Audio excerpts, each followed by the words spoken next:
Skarloey.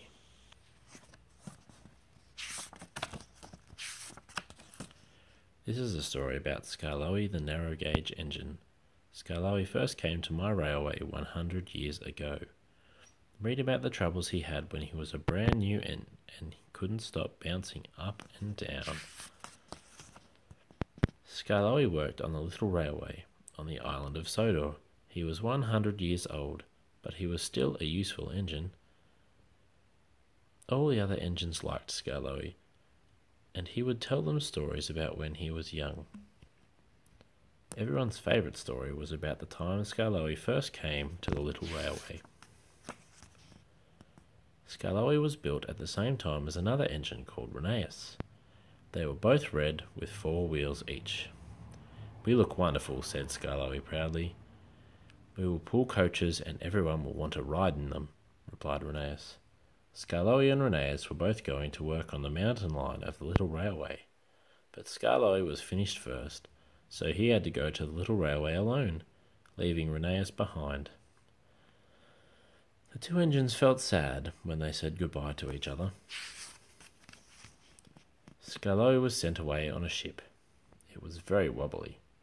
At the port they used the ship's cranes to lift Skarloey onto the shore. The ship's cranes were called derricks, and they nearly turned Skarloey upside down. "How dare they treat me like this?" said Skarloey crossly. He was left hanging from the derricks for a long time. At last an engine arrived to take him to the mountain line. "About time," huffed Skarloey. It was dark when Skarloey arrived at the mountain line. He felt lonely and miserable. "I wish Rheneas were here," he said sadly. The next morning there were trucks everywhere. They rattled and roared past Skarloey. "There's no engine pulling them," said Skarloey in surprise. "The trucks come down the mountain by gravity," explained the manager. "But the empty ones need taking up again. That's why you've come." "What?" said Skarloey crossly. "I don't want to pull trucks. Can't I pull coaches, sir?" "Certainly not," said the manager. "We have to finish building this line, and for that we need trucks. The inspector is coming to look at the line soon." Skarloey was furious. When the workmen tried to start him, his fire wouldn't burn.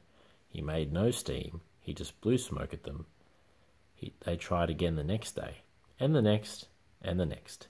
But Skarloey wouldn't do a thing. Finally, the manager lost his temper. "We're not going to look at your sulky face all day, Skarloey," he said. "We'll leave you alone until you're a better engine." They covered Skarloey with a big sheet of tarpaulin and went away. Skarloey felt even more lonely and unhappy. Nobody talked to him. At last the manager came back. "I hope that you will be a better engine from now on," he said. "Yes, sir, I will, sir," said Skarloey earnestly.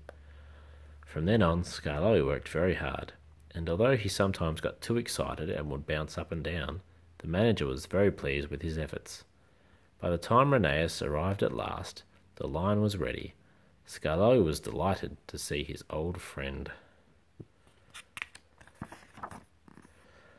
Rheneas soon settled in. One day, while he was shunting trucks, Skarloey hurried up to him. "I'm going to pull the inspector's train today," said Skarloey. "Be careful not to bounce," said Rheneas. "The inspector won't like that." But Skarloey was so excited he just couldn't stop bouncing. Skarloey had to take the inspector up to the top of the mountain and then back down again. The upward journey went well and Skarloey felt very happy. When it was time to go down, Skarloey was really excited. As they went faster and faster, he began to bounce. The coaches were scared. "He's playing tricks," they said. "Bump him, bump him." Just then, Skarloey gave an extra big bounce, and the inspector lost his footing. He flew into a bush on the side of the line. The driver stopped the train. The inspector was not hurt, but he was very cross. "From now on, you will stay in the shed," he said to Skarloey. "You are a bad engine." When the inspector told the manager what had happened, the manager felt sorry for Skarloey. He knew that he had been trying very hard to be good. What Skarloey needs is an extra pair of wheels, he said. Then he won't bounce any more. So Skarloey was sent off to the works. When Skarloey came back, Rheneas hardly recognised him. He had 6 wheels and a brand new cab, and he looked very smart. Now let's see what you can do, said the manager. Sure enough, Skarloey found it much easier to travel along smoothly, without bouncing.